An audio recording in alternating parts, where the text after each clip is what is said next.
Get up, George. He's still tired because he hasn't had enough sleep. From birth to death, since the dawn of humankind, everyone has done it.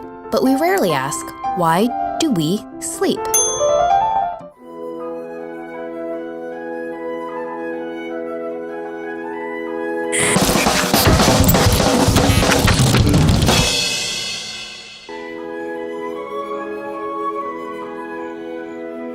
This deceptively simple question is actually a profound mystery, one that's attracted whole schools of brilliant scientists into devoting all their waking hours to finding the answer. This is one of them, Dr. Amita Sehgal. Until maybe 15 years ago, sleep was not viewed as a hard science. Now I think there's a lot of activity in the field and people seeking to answer that very question. You know, why do we sleep? Dr. Sehgal studies fruit flies at her lab to unravel what exactly is going on when we're sleep deprived.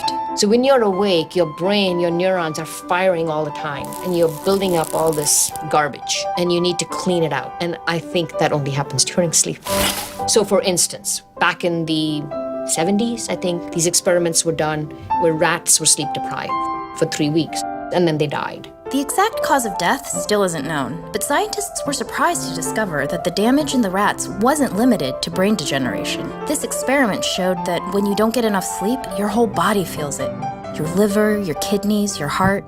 It's not just your mental health that suffers. In fact, here's someone who studies how the detritus of exhaustion can fill up our very cells. This doctor is kind of a big deal in the world of sleep science. He's from Glasgow. His name is Alan Pack. What do you want me to do?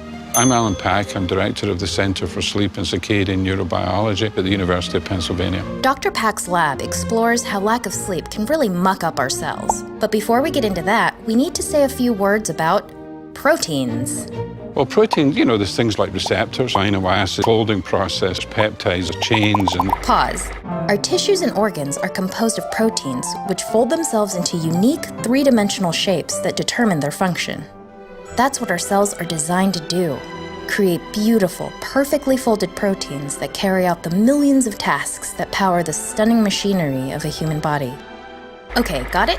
Now let's get back to Dr. Pack. Humans can sustain wakefulness without consequence for about 16 hours. And once they get beyond that, then you start to misfold proteins. So the way the cell responds to misfolded proteins is tries to get rid of them because they're toxic and tries to shut down making more. So it shuts down the conveyor belt, essentially, like that old Lucille Ball thing, because you don't want more stuff coming if you can't properly deal with it. Your body needs perfectly folded proteins for basically every function it carries out. Lack of sleep leads to misfolded proteins that clump up in your cells, and that can cause problems that could potentially contribute to catastrophe.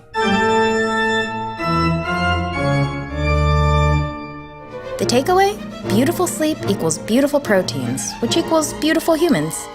Let sleep do its job by taking out the trash every night, and you'll be primed to accomplish great things every day.